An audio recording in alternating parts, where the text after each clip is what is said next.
జయ శ్రీదత్త, జయ గురుదత్త. పూర్వ చరిత్ర మరియు జన్మము. పూర్వ చరిత్ర గురించి తెలుసుకుందాము. 18వ శతాబ్దం ప్రారంభంలో నిజాం రాజ్యంలోని ఒక ఉప సంస్థానంలో మనోహర్ నాయక్ అనే పేరు గల బ్రాహ్మణ గృహస్థులు ఉండేవారు. ఉప సంస్థానం యొక్క రాజధానికి కళ్యాణి అనే పేరు ఉండేది. ఇప్పటికీ అదే పేరు వాడుకలో ఉంది. ఈ కళ్యాణిని కొందరు కళ్యాణ్ అని కూడా అంటారు. మొదట ఇది మహారాష్ట్రలో ఉండేది. దీనిని గుల్బర్గ్ కళ్యాణి అనేవారు. ముంబైకి దగ్గరలో ఒక కళ్యాణి అనే ఊరు ఉంది. ఆ కళ్యాణి నుండి ఈ కళ్యాణ్ భిన్నమైనది అని తెలపటానికి గుల్బర్గితో ముడివేశారు అనిపిస్తుంది. మనోహర్ నాయక్ పూర్వీకులు కళ్యాణిలో నివసించేవారు కాదు. హరికుడ్ అనే ఒక పల్లెటూరు నుండి కళ్యాణికి వచ్చి నివసించారు. తర్వాత హరికుడ్ అనే ఇంటి పేరు స్థిరపడిపోయింది.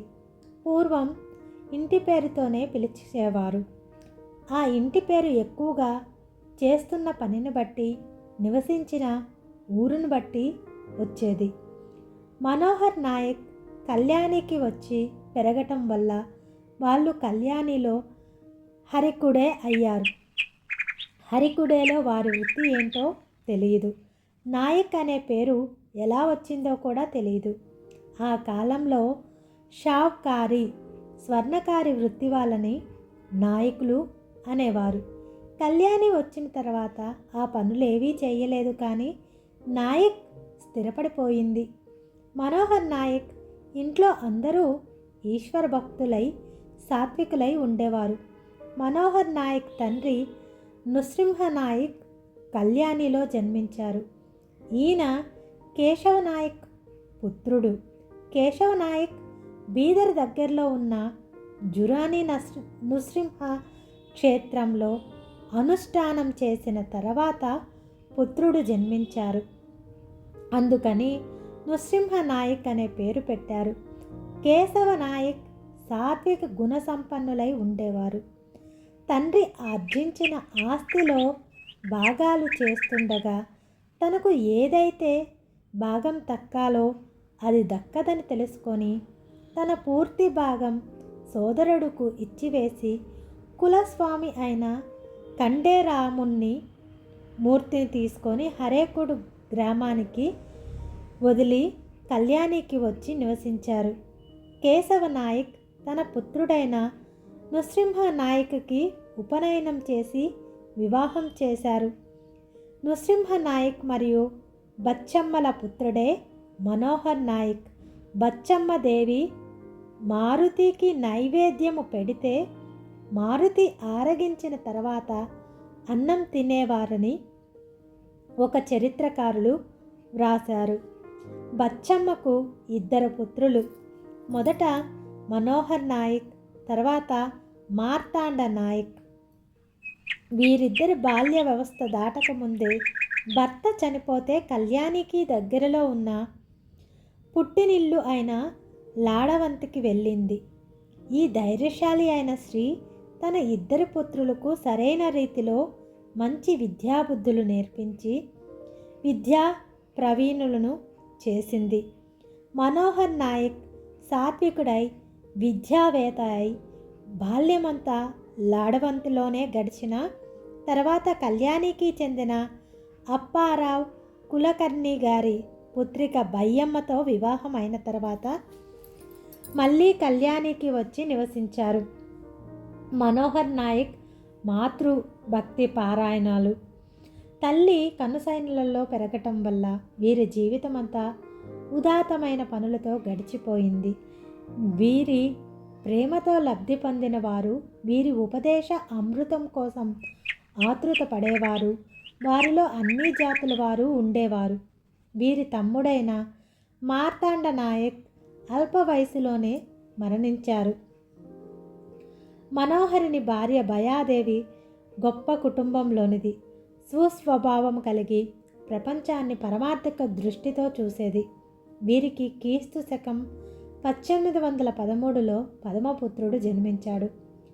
హనుమంతుని ఉపాసనంతో జన్మించటం వల్ల హనుమంత్ అనే పేరు పెట్టారు. వీరిని హనుమంత్ దాదా మహారాజ్ అని పిలిచేవారు. చాలామంది చరిత్రకారులు హనుమంతరావుని మారుతి అవతారంగా కొలిచేవారు. ఉపనయనం అయ్యే వరకు ఆయన మూగవారిగా ఉండేవారు. తర్వాత మాట్లాడటం మొదలుపెట్టారు. ఆ కాలానుగుణంగా ద్వివ్యవహారిక చదువు నేర్చారు. ఎప్పుడూ ఏకాంతంగా ఉండటానికి ఇష్టపడేవారు. మనోహర్ నాయక్ కుటుంబానికి వారు చేసిన అనుష్ఠానానికి ఫలం దొరికే సమయము ఆసన్నమైనది అని అర్థమయ్యి అంతఃకరణంతో ఉన్నతమైన మనోవృత్తితో పరమార్థక సంపాదన చెయ్యాలనే తపన ఆ దంపతులకు ఉండేది. వంశం యొక్క, దేశం యొక్క, ధర్మం యొక్క లోక కళ్యాణం చేసే కొడుకు కావాలని ఏ తల్లికి ఉండదు? కొంతమంది చరిత్రకారులు సర్వసంపన్నుడైన పుత్రుడు కావాలని బయ్యమ్మ గోమూత్రంతో రొట్టెలు చేసుకొని తినే వ్రతం చేసిందని వ్రాశారు. ఏది ఏమైనా తమ కడుపులో ఉత్తమమైన కులదీపికులు జన్మించాలని గాఢమైన కోరిక ఉండేది. మనోహర్ నాయక్ రామభక్తులు. వీరు రామనవమి ఉత్సవం చేసేవారు. 1817వ సంవత్సరంలో రామనవమి ఉత్సవము పెద్ద ఎత్తున నిర్వహించారు. వీళ్ళ భాగ్యోదయానికి ఈశ్వర సంకల్పం తోడయ్యింది. ఆ రోజు వారు కర్తవ్య పారాయణులై సంతోషంగా ఉండగా మనోహర్ నాయక్ బయ్యమ్మ దంపతులకు స్వయంగా దత్తాత్రేయుల వారి ఉదరంలో జన్మిస్తానని స్వప్నంలో సాక్షాత్కరించి చెప్పారు. స్వప్నం వచ్చిన రోజు రామనవమి కాబట్టి మాణిక్య నగరంలో రామనవమి ఉత్సవం పెద్ద ఎత్తున ఇప్పటికీ నిర్వహిస్తారు. సృష్టి నియమానుసారం నవమాసాలు తర్వాత 1817వ సంవత్సరంలో మార్గశిర శుక్ల చతుర్దశి మంగళవారం 22 డిసెంబర్ రోజు రెండవ పుత్రుడు మాణిక్ జన్మించారు. ఈ పుత్రుని జన్మతో మనోహర్ నాయక్ల కుల, దేశ, ధర్మ మరియు జగత్ యొక్క ఉద్ధరణ ఎలా జరిగిందో ఈ చరిత్ర ద్వారా తెలుస్తుంది. ఈ అద్వితీయమైన శ్రేష్ఠులు బయ్యమ్మ కడుపున పుట్టడం వల్ల ఆమెను దేవీ స్వరూపంగా కొలవాలి. బచ్చమ్మ తల్లిగారు ఊరు అంటే మనోహర్ నాయక్ తాతగారి ఊరైన లాడవంతిలో ప్రభువు జన్మించారు. తండ్రికి పరమ ఆనందమైనది. ఈ బాలుని జాతకం స్వయంగా తానే చూసి జయప్ప అనే స్వర్ణకారుడి దగ్గర ఆ జాతకాన్ని ఉంచారు. బచ్చమ్మకు మనవడు పుట్టాడనే ఆనందం సాధ్యం కాలేదు. బచ్చమ్మ మనవడిని ముద్దుగా రత్న అని పిలిచేది. అలాగే తల్లి, తండ్రి కూడా పిలిచేవారు. అప్పుడు లడన్ షా, మదన్ షా అని పిలిచేవారు. వారి వంశంలో అద్వితీయమైన రత్నం ఉద్భవించిందని వీరందరి భావన. ఆ బాలుని శరీరం బ్రహ్మ తేజస్సుతో వెలుగుతూ ఉండేది. విశిష్ట కారణంతో అవతారం భూమిపై ఉద్భవించినప్పుడు అందుకు అనువైన వంశం చూడాల్సి వస్తుంది. పూర్వం ఈ వంశం సామాన్యంగా ఉండేది. ఐశ్వర్యము, సామర్థ్యము, వ్యవహారిక జ్ఞానము మొదటిలో ఉండేవి కావు. అందుకని ప్రభు ఈ వంశాన్ని ఆశ్రయంగా తీసుకొని అన్ని రకాలుగా ఆ వంశాన్ని ఉద్ధరించారు. మంచి పళ్ళు తినటానికి దొరికితే ఆ వృక్షం ఎలా శ్రేష్టమైనది అంటామో ఆ విధంగా ఈ వంశం అత్యంత ఉన్నతమైనది అనాలి. ప్రభువు జన్మ సమయంలో 4 దిక్కులు ప్రకాశవంతమై సాక్షాత్తు దత్తాత్రేయులు ప్రత్యక్షమయ్యారని అందరూ చరిత్రకారులు వర్ణించారు. ముందు ప్రభు చరిత్ర చదివితే లేక వింటే ఈ విధమైన అసామాన్యమైన వ్యక్తి యొక్క జన్మ అసామాన్యమైన పద్ధతిలో జరిగి ఉండవచ్చు అని తెలుస్తుంది. ఒక సామాన్య వంశంలో జన్మించిన వ్యక్తి నిర్వీకారుడై ప్రజలను ప్రేమతో ఆకర్షించుకోవటంలో సమర్థులై ఉండేవారు. వేల మంది కాదు, లక్షలాది మందికి అన్న వస్త్రాలే కాకుండా ధనం ఇచ్చి అన్ని రకాల కోరికలను నెరవేర్చేవారు. కల్పద్రుములై ఉంటారు. ఇంతేకాదు, జగత్తుకు ఆదర్శమూలమైన ఒక తత్వవేత్త స్వతహాగా ఆచరణలో తెచ్చి దాన్ని స్థాపన చేశారు. హిందూ, ముస్లిం, సిక్, జైన్, లింగాయత్ మొదలైన అనేక జాతి లేదా ధర్మాల వారి స్వభావ సిద్ధమైన శత్రుభావాన్ని మర్చిపోయేలా చేసి అందరినీ ప్రేమతో ఒక తాటిపైకి తెచ్చి వారి నుండి ప్రభురేవ ప్రభు సాక్షాత్ పిరానా పిరా దస్తగిర్ నాసిక్ నానిక్ షోహి మానిక్ ధన్య ప్రభు అన్న వాటిని నిజం చేశారు. ఇది విని లేక చూసి ఏ మనుష్యుడైనా ప్రభువు యొక్క సామర్థ్యానికి ఆశ్చర్యపోతారు. లోకోద్ధరణ కోసం అవతరించిన వారి స్వభావం పువ్వు పుట్టగానే పరిమళిస్తుంది అన్నట్లు ఉయ్యాలలో ఉన్నప్పుడే వారి తత్వం తెలుస్తుంది అనటం అవాస్తవికత అనిపించుకోదు. ప్రభువు యొక్క మహిమ కుమారదశ నుండే అగుపించేది. ఈ విషయం చదువరులకి ముందు పేజీలలో తెలుస్తుంది. మాణిక్య ప్రభు జన్మతో ఇంటి వారంతా సంతోషభరితులయ్యారు.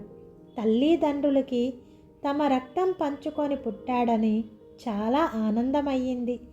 ప్రకృతి కూడా పులకించింది. వాతావరణమంతా దివ్యమైన సంతోషంతో నిండిపోయింది. మాసానం మార్గశిరోషహం అనే గీతవాక్యం 12 మాసాలలో మార్గశిర మాసం శ్రేష్టమైనదని అర్థం. ఈశ్వరనామ సంవత్సరం మార్గశిర మాసం శుక్ల చతుర్దశి చంద్రుడు రోహిణీ నక్షత్రంలో ఉన్న రాత్రి ప్రభువు జన్మించారు. ఆ సంవత్సరం మంచి వర్షాలు పడటం వల్ల భూమి సస్యశ్యామలమయ్యింది. నదులు, కాలవలు, బావులలో నీరు ఉండటం వల్ల పశువులు, పక్షులు, మనుష్యులు సుఖంగా ఉండేవారు. లోకోత్తర సామర్థ్య సంపన్నుడు మనుషుల మధ్య జన్మిస్తే కారణం తెలియకుండానే మనసు ఆనందమయమవుతుంది. భగవాన్ శ్రీకృష్ణుని జన్మ సమయంలో సృష్టి యొక్క స్వరూపం క్రింది విధంగా ఉండేది. పరమ మంగళకారమైన భగవంతుని జన్మకాలం సమీపించింది. ఆ సమయంలో అన్ని నక్షత్రాలు, గ్రహాలు శాంతమై చంద్రుడు రోహిణీ నక్షత్రంలో ఉచ్చస్థితిలో ఉన్నప్పుడు ఆకాశంలో నిర్మలమైన నక్షత్రోదయమయ్యింది. పృథ్వీపై గోకులంలో మంగళ ఉత్సవం ప్రారంభమైంది. నదులలోని నీరు నిర్మలమయ్యింది. చెరువులలో కమలాలు వికసించి వింత శోభ కనిపించింది. వనంలోని పుష్పాలు, పక్షులు, ప్రాణులు భ్రమరనాదం చేయసాగాయి. పవిత్రమై సుగంధం వ్యాపించి ఆ మనోహర స్పర్శతో స్వచ్ఛమైన గాలి వ్యాపించింది. బ్రాహ్మణుల అగ్ని ప్రశాంతంగా ప్రజ్వలించి జన్మమే లేని భగవాన్ జన్మించేటప్పుడు స్వర్గంలో దుందుబి మోగసాగింది. ఈ వర్ణన ప్రభు జన్మ సమయానికి కూడా వర్తిస్తుంది. చాలా వరకు అందరూ చరిత్రకారులు ఈ విధంగానే వర్ణించారు. ఆ తర్వాత మనోహర్ నాయక్కి 3వ పుత్రుడు సర్వజిత్ నామ సంవత్సరం పుష్య శుక్ల త్రయోదశి సోమవారం జన్మించారు. నృసింహ అని పేరు పెట్టారు. బచ్చమ్మ వృద్ధాప్యంతో మరణించగానే కొద్ది కాలానికి మనోహర్ నాయక్ కూడా కాలం చేశారు. భయాదేవి తన ముగ్గురు పుత్రులతో కళ్యాణిలో నివసించేవారు. భయాదేవి అన్నగారి సహాయమే చాలా అండగా ఉండేది. ప్రభువు బాల్యం చాలా వరకు కళ్యాణిలోనే గడిచింది. ముగ్గురు పుత్రులతో పాటు మనోహర్ నాయక్కి చిమనాబాయ్ అనే పేరు గల కుమార్తె ఉండేది. జయ శ్రీదత్త, జయ గురుదత్త. దిగంబర దిగంబర అవధూత చిందన స్మర్తగామి. జయ శ్రీదత్త, జయ గురుదత్త.